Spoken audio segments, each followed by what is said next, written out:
4. The 5 elements. Play uninterrupted. What is ego? Why does it think about itself all the time? First, you have what is called Aham-Vava, that is, the I am sense. Later, this sense identifies with the form of a body, when it is called Aham-Akara, the I am form. This is ego. Why does it not disappear in people? They feel they are the doers and they want to be loved. It is the natural outcome of the 3 gunas. While the body is the product of food essence, it is the medium through which all these 3 gunas function. Ego is the very nature of these gunas. While a man thinks that he is the doer, even though he does no action, in reality, all activities are due to the gunas. Only a Jnanani realizes this and transcends the ego. Ego is never a title or a name, but just a sense of I am prior to words. The waking state, the sleep state, and the knowingness, I am, constitute an ego.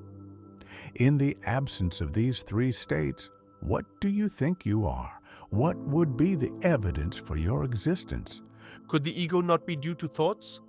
These 3 states are the natural outcome of the beingness, or I amness.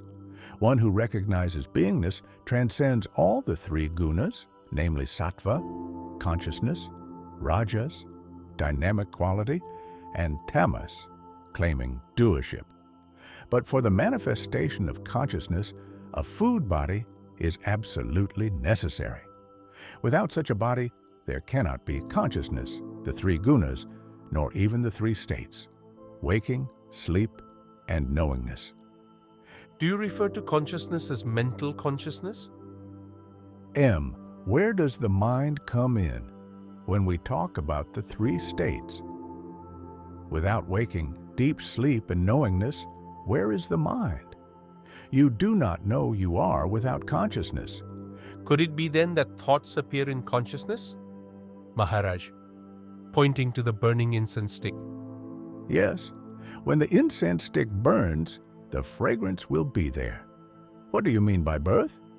It means birth of the waking state, deep sleep, and knowingness. But the material for this birth is the quintessence of the food body. If you have any questions, by all means, ask. But who will take care of your questions if you are not? If you are not, where can be your questions, even those relating to your birth and death? Birth happens only to the body.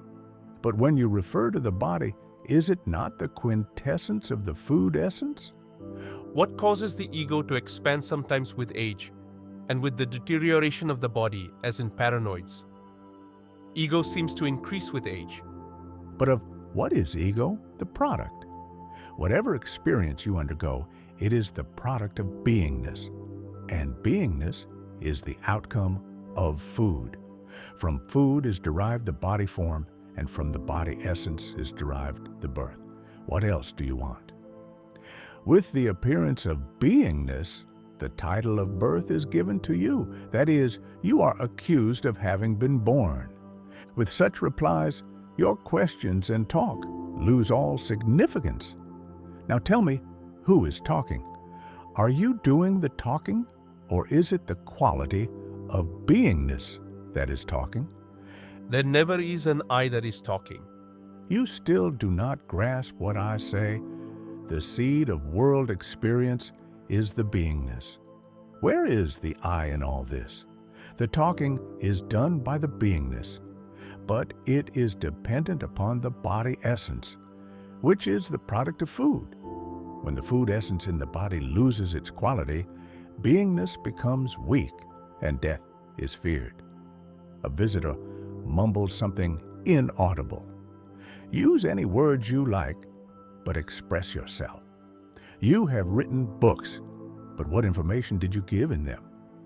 I am or I am not relates to the beingness. All the words are spoken by the beingness. If the sense I am is not, which means if the beingness is not, who is there to say I am? I never had the idea that I was writing a book. What is the use of discussing with you? There is no point in your denying what I said. What are you, and what could you be without the three states, waking, deep sleep, and the knowingness I am? Therefore, I deny that I'm doing anything. But there appears to be some assertiveness in your talking. Please do not try to talk merely for the sake of talking. If you would quietly listen, everything will be revealed. When anybody comes here, I know that the person does not have an iota of knowledge. People bring me presents. But this is a disease, and I am not into that.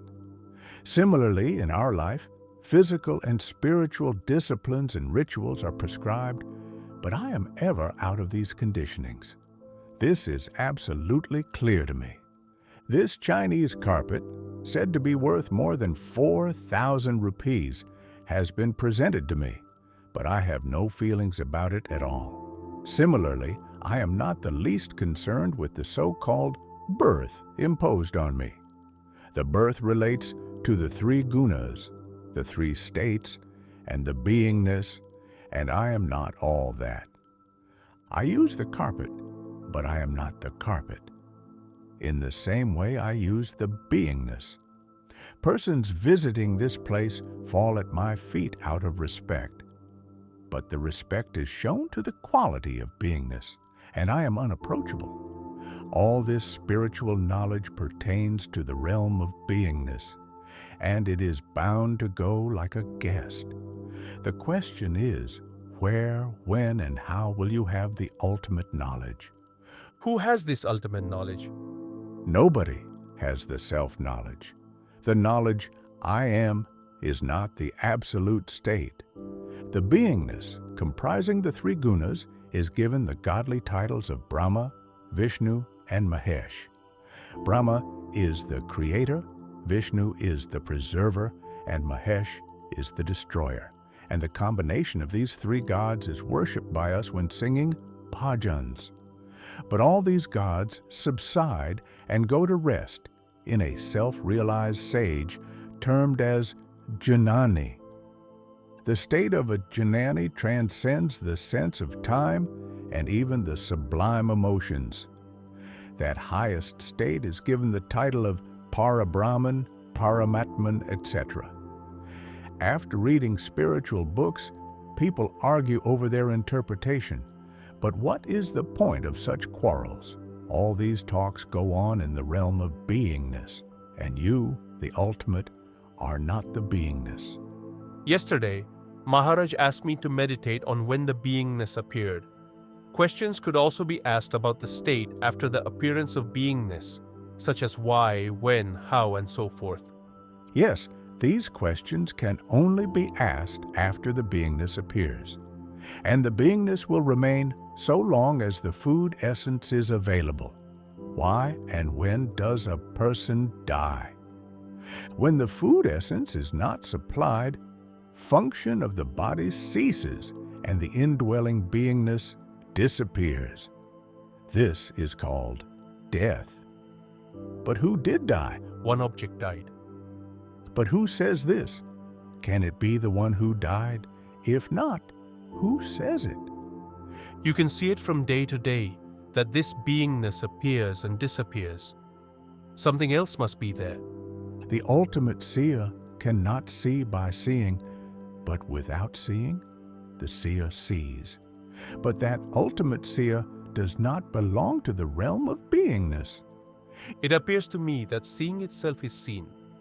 But what is the cause of this? It is the beingness only, the three aspected sattva guna. If you do not understand, please keep quiet. The absolute cannot be understood. Whatever you understand, you are not that. In non-understanding, you understand yourself. Then how can the three gunas be responsible for the witnessing? Maharaj, addressing a new visitor with a beard. You have grown and maintained a beard like a Mahatma. Come on, ask questions. You talked about Ajani. Does he think? Can he be without feelings? For the purpose of communicating, he has to employ such words as the Jnanani is thinking, or the Jnanani is talking, etc. But actually nothing of the sort is there. It is reassuring that he talks about thinking and that he is feeling. The Jnanani is beyond the attributes of the three gunas and is beyond emotions. How can a Jnanani be involved in thinking and emotions? I see a difference between thinking and emotions. By feelings, I mean those which are like the stream of a river. They come and go. Yes, this appearance and disappearance of the feelings and emotions is the very nature of the three gunas and not yours. I understand this is a natural outflow of the gunas and nothing of the absolute. You are convinced about nothingness, but of whom?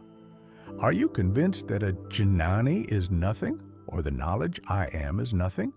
The knowledge I am is nothing. That knowledge is like a guest. It comes and goes. You have come here. You are very clever. Now what did happen? All the knowledge which you had collected elsewhere and brought here is rendered useless and redundant, pointing to two visitors. The knowledge of these two will become useless. At present, they are the very ocean of knowledge. But when their three gunas and beingness disappear, all their knowledge also disappears. So long as beingness is there, all the worldly activities will go on. But you now realize that you are neither the activities in the beingness nor the beingness. You, as the Absolute, are none of these. To meditate on that which comes after the beingness, the only way I see it is to watch what remains when everything is gone. When time, space, and everything disappear, what remains? When the manifest world of the three gunas is gone, whatever remains indicates what you were 100 years ago and prior to your birth. In that state, you were bereft of the three states of waking, deep sleep, and knowingness. You should abide in that state during meditation. How does one avoid going into Samadhi in this meditation? Going into Samadhi or coming out of Samadhi are not your qualities. You are beyond qualities. My question is how to avoid it. Going into and coming out of a Samadhi are qualities like all other qualities of the three gunas. And do not try to avoid Samadhi. It is the natural play of the three gunas. Samadhi will be there.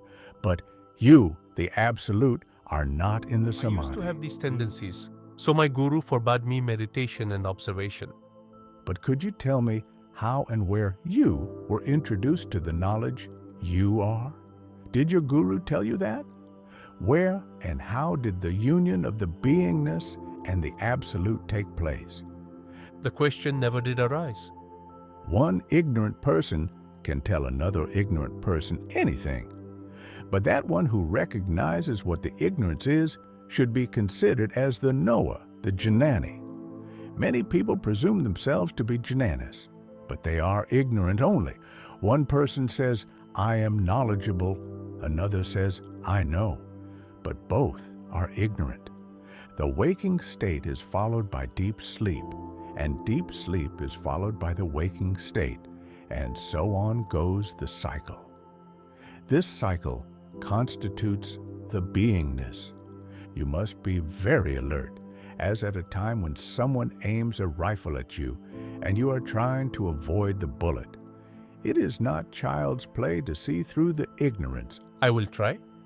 Are you going to ask questions from without the three states or within the three states? By using the three states. Then, what's the use? Earlier, you wanted to stay here for 3 weeks. Do you still want to stay for that period? Is it necessary? Earlier, Maharaj asked me a question and I answered, but once my purpose is achieved, I may go.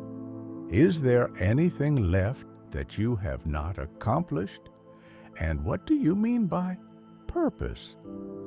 May I know how to deal with the purpose completely and consciously? The process of attaining the purpose is within the three gunas. whereas the purpose itself is beyond the three gunas. The process of attaining the purpose then disappears? The meditator involved in that process is not the real one, but the target is the real. Maharaj, pointing to a book. This is the final obstacle. What is the value of a book? A book is valuable to its reader, provided he is more ignorant than its author. The author has very beautifully written ignorance in his book, and we are so engrossed in it that we go to sleep. But after reading that book, many have come to you. Why have they come? It was to get direction for their meditation. With the transcendence of the knowledge I am, the Absolute prevails. The state is called Parabrahman, while the knowledge I am is termed Brahman. This knowledge I am, or the Beingness, is illusion only. Therefore, when Brahman is transcended, only the Parabrahman is, in which there is not even a trace of the knowledge I am. When those three states, waking, deep sleep, and knowingness, were not there, could there be beingness? Why, in that state did your beingness arise? Would there be any necessity for beingness in the Parabrahman state? In the absence of beingness, did you see the sun, the moon, and the stars in the firmament? In that state, was there any benefit from the sun, the moon, and the stars? The beingness is a superimposition, a cloak of illusion over the Absolute. In other words, the beingness, which is the very first and primary concept I am, is itself the conceptual illusion. This manifest world is the dynamic play of the five elements. In that there is no scope for an individual. A diamond radiates light all around. It is radiance itself. In deeper meditation, you will realize that, like the brilliance emanating from a diamond in all directions, the manifest world emanates out of you. It is your effulgence only. Like an old-fashioned cafe having mirrors on the walls, which reflect your manifold images. The whole universe manifests in that principle, which is termed beingness or birth. This beingness illumines all that exists, which means the entire universe manifests as the body of the beingness. On a television screen, you see different forms, images, and landscapes, but they are all the expression or play of the tube's electron beams only. Similarly, the entire manifest world of your purview is the product of your beingness. When you go into deep quietude after thorough comprehension of these talks, you will observe that in the knowledge you are innumerable universes and cosmoses latently exist. Maharaj, pointing to the foreigners. These are seekers of the true knowledge, while the local people follow devotion to a god, so that their mundane needs are provided. I have therefore the highest regard for the foreigners, because whatever they undertake, they see it through to the very end. I admire their perseverance. To come here, many of us have left all the profound acharyas completely. Such spiritual personages do not belong to any country. They are the product of the five elemental play. People take birth and die in the play of the consciousness. In the next 100 years, all these people will die, and a fresh crop of visitors will arrive in the world in a continuous process. This, too, is the play of the five elements. Many acharyas have come and gone, but none could bring about even a little change in the process of creation, preservation, and destruction, the play of the five elements. Not only acharyas, even great incarnations like Rama, Krishna, and others could not do it. The same can be said of the rishis, sages, and siddha purushas. The souls highly evolve spiritually. Inexorably, the great drama goes on, although it is governed by such an odious principle as one species preys upon another species. There are organizations to prevent cruelty to animals, but they only prolong the life and sufferings of animals. Could they bring to a stop animal creation? As a result of this creation, both the human beings and animals suffer in this world. Is there any progress in family planning, either in human beings or in animals in totality? What authority does one have over oneself? People have no authority whatsoever to interfere in this grand drama of the five elements, to effect any change, because their primary nature ever remains the same.